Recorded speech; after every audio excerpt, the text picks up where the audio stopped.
It was my second month of French class, and the teacher was leading us in an activity designed to promote the use of one, our latest personal pronoun. Printed in our textbooks was a list of major holidays, alongside a scattered arrangement of photographs depicting French people in the act of celebration. The object was to match the holiday to its corresponding picture. Today's discussion was dominated by an Italian nanny, two chatty Poles, and one pouty, plump Moroccan woman who had grown up speaking French and enrolled in this class to improve her spelling. She covered these lessons back in the 3rd grade and took every opportunity to demonstrate her superiority. A question would be asked and she'd race to give the answer, behaving as though this were a game show and, if quick enough, she might go home with a tropical vacation or a side-by-side refrigerator freezer. By the end of her first day, she had raised her hand so many times, her shoulder had given out. Now she just leaned back in her seat and shouted the answers, her bronzed arms folded across her chest like some sort of great grammar genie. We finished discussing Bastille Day, and the teacher moved on to Easter, which was represented in our textbook by a black and white photo of a chocolate bell lying upon a bed of palm fronds. And what does one do on Easter? Would anyone like to tell us? When I was in the 4th grade, I had the experience of spending a week with my evangelical aunt and her family. Having grown up in a secular household, it was as though the people around me were speaking some sort of foreign language. I had no idea what was going on. Explaining the ideas behind faith and Christianity to a 10-year-old with a limited vocabulary was quite the feat, but they tried. Jesus Shaves by David Sedaris. The Italian nanny was attempting to explain the holiday when the Moroccan student interrupted, shouting, "Excuse me! What's an Easter?" Despite her having grown up in a Muslim country, you'd think she might have heard it mentioned once or twice, but no. "I mean it," she said. "I have no idea what you people are talking about." The teacher then called upon the rest of us to explain. The Poles led the charge to the best of their ability.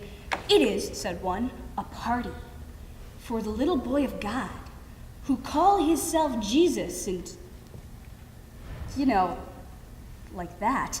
She faltered and her fellow countrymen came to her aid. "He call himself Jesus and then he be die one day on 2 morsels of lumber." The rest of the class jumped in, offering bits of information that could have given the Pope an aneurysm.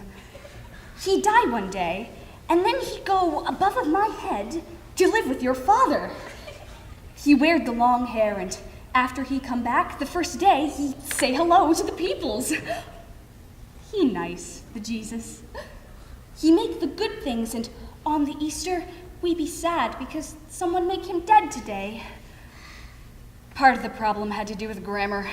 Simple nouns such as cross and resurrection were beyond our grasp, let alone such complicated reflexive phrases as "to give of yourself your only begotten son." Faced with explaining the cornerstone of Christianity, we did what any self-respecting group of people might do. We talked about food instead.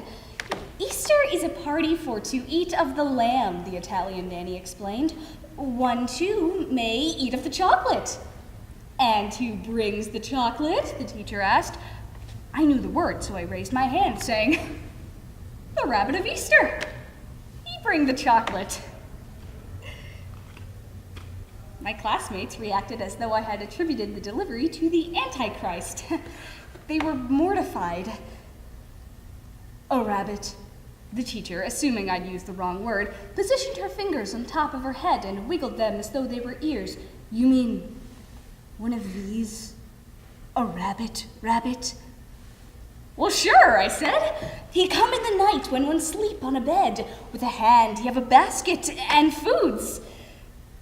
The teacher sadly shook her head, as if this explained everything that was wrong with my country. No, she said. "Here in France, the chocolate is brought by the big bell that flies in from Rome." I called for a timeout. "But how do the bell know where you live?" "Well," she said, "how does a rabbit?" It was a decent point, but at least a rabbit has eyes. That's a start. Rabbits can move from place to place, while most bells can only go back and forth, and they can't even do that on their own power. On top of that, the Easter Bunny has character. He's someone you'd like to meet and shake hands with. A bell has all the personality of a cast iron skillet. It's like saying that, come Christmas, a magic dustpan flies down from the North Pole, pulled along by 8 flying cinder blocks. Who wants to stay up all night so they can see a bell? Why fly one in from Rome when they've got more bells than they know what to do with right here in Paris? See, that's the most implausible aspect of it all, as there is no way the bells of France would allow a foreign worker to fly in and take their jobs. That Roman bell would be lucky to get a job cleaning up after a French bell's dog. How does the bell hold the candy if it doesn't have any arms? How does it get into your house without being heard? It didn't add up. Nothing we said was of any help to the Moroccan student, of course. A dead man with long hair supposedly living with her father, a leg of lamb served with palm fronds and chocolate. Confused and disgusted, she shrugged her massive shoulders and turned her attention back to the comic book she kept hidden beneath her binder. I wondered then if, without the language barrier, my classmates and I could have done a better job making sense of Christianity, an idea that can sound pretty far-fetched to begin with. In communicating any religious belief, the operative word is faith, a concept illustrated by our very presence in that classroom.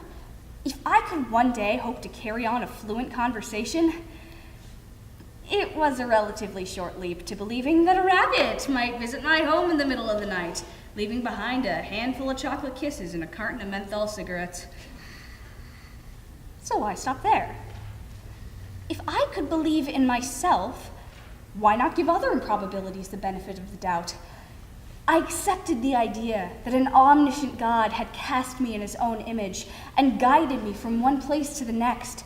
The virgin birth, the resurrection, and the countless miracles, my heart expanded to encompass all the wonders and possibilities of the universe. A bell, though. That's messed up.